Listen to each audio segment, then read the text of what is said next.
we've got to go into their territory. We've got to explain to people in rural America, the reason that you don't have hospitals is because of their policies. The reasons you're not going to have schools is because of their policies. The reason that you had access to more jobs, more healthcare, as well as the next level of farming was because Democrats were the ones that wanted to make sure that you could have broadband access. We've got to start having the conversations instead of just ceding the territory, because the reality is that right now they're trying to cut SNAP benefits. You know who uses more SNAP benefits than anybody else? It's rural America. It's not urban America. We have a story for every single person who's not a billionaire in this country, and it's time for us to tell it. Dallas Congresswoman Jasmine Crockett on MSNBC yesterday. It's Thursday, February 20th, 2025, and this is the Progress Texas Daily Dispatch. Rapid response on the breaking news stories Texas progressives need to know. I'm Chris Mosier.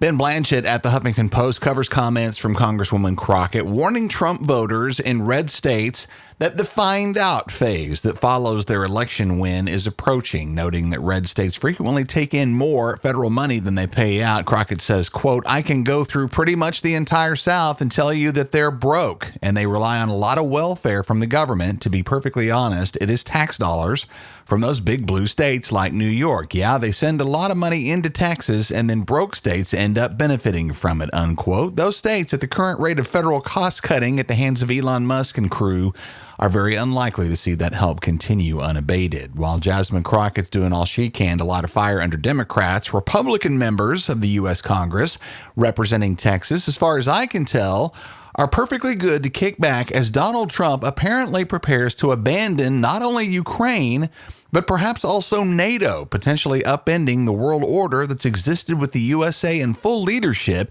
since the end of World War II in his inexplicable worship of Russian dictator and oligarch Vladimir Putin. The first piece of news to come from the opening weeks of the Trump administration that has truly floored me personally, a handful of Republican lawmakers have timidly maintained the actual fact that Russia started the Ukrainian conflict, not Ukraine.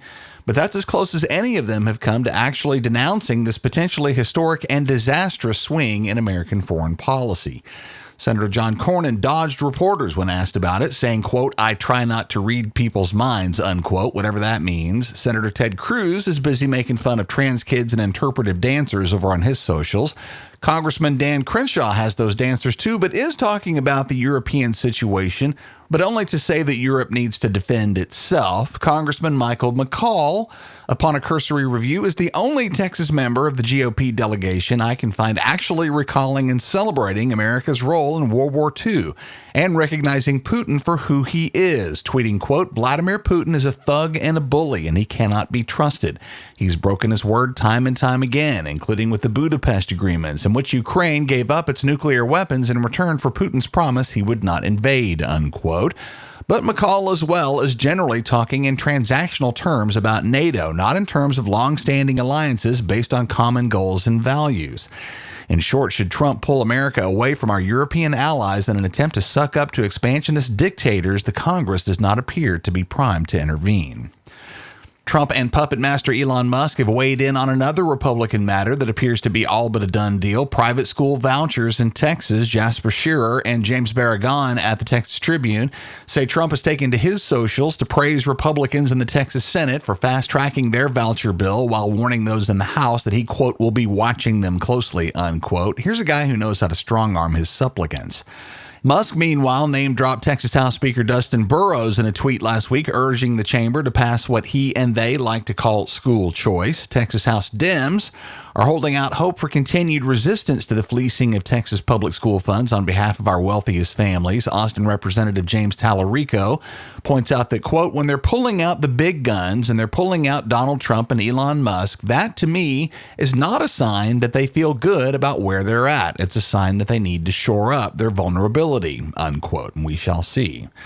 Speaking of Elon Musk and back to the U.S. Congress, Johan Castro at KVUTV in Austin says Congressman Greg Casar is urging Scott Ketchum, Deputy Assistant Secretary of Labor for OSHA, to release information about a death at the Tesla Gigafactory in Austin last summer. Victor Gomez Sr. was an electrician from Pleasanton working for a contractor at the Gigafactory whose family has filed a wrongful death lawsuit claiming he was instructed to inspect electrical panels that were apparently energized and electrocuted him. Unfortunately, one of a long string of employee and contractor deaths and injuries that have given the Tesla plant a reputation as a very dangerous place to work. Congressman Kassar writes in his letter to OSHA, quote, "The American people have a right to know whether or not the federal government will turn a blind eye to problems at Tesla given Elon Musk's unprecedented seizure of power at the White House. An electrician's death cannot be ignored simply because the CEO has lots of money and powerful connections," unquote. We are heartbroken at the story of Jocelyn Rojo Carranza, the 11-year-old sixth grader in Gainesville who is thought to have resorted to suicide after being relentlessly bullied at Gainesville Intermediate School by classmates threatening to report her family to immigration officials. The situation at the school had gotten bad enough for counselors to intervene on a regular basis, but Jocelyn's mom says she wasn't informed about that until after her daughter's death. There are crowdfunding efforts underway to help this poor family. See those links in the KVUE TV link you'll find in the show notes. Once again, in this supposedly pro-life state, the cruelty is the point. And this is just one instance of that cruelty's result. Finally, this morning, while we're on the topic of the cruelty that lies at the heart of Republican views on immigration, yet another bombshell from investigative reporter Stephen Monticelli at the Texas Observer, who finds that to be quite literally the case. He's identified the operator of the social media account Glomar Responder, a constant fountain of overt racism, is run by ICE Assistant Chief Counsel James Rodden, who lives in Frisco and works for the agency in the Dallas area, representing them in court hearings where judges decide whether a given individual is deported or allowed to stay in the U.S. See the link in the show notes for the amazing degree of ugly this man pipes through this social media account. And as always, when these people show you who they are, believe them. February is Black History Month, and Progress Texas advocacy associate Tatum Owens has put together a great essay on this year's celebration, including an extensive list of Black History Month events taking place across the state. See also in the show notes a new listing of Black-owned businesses to support, ranging from Houston to DeSoto to Fort Worth to Corpus Christi and beyond, fine operations all. Our funding here at Progress Texas is rarely sufficient for us to plan very far ahead, but the conservative disinformation machine we oppose has no such obstacle. They're funded by oil and tech billionaires and religious right-wing activist groups. Our regular everyday listeners form a key component of our funding here at Progress Texas. If that's you, we could use your support as a monthly contributor, and no amount is too small.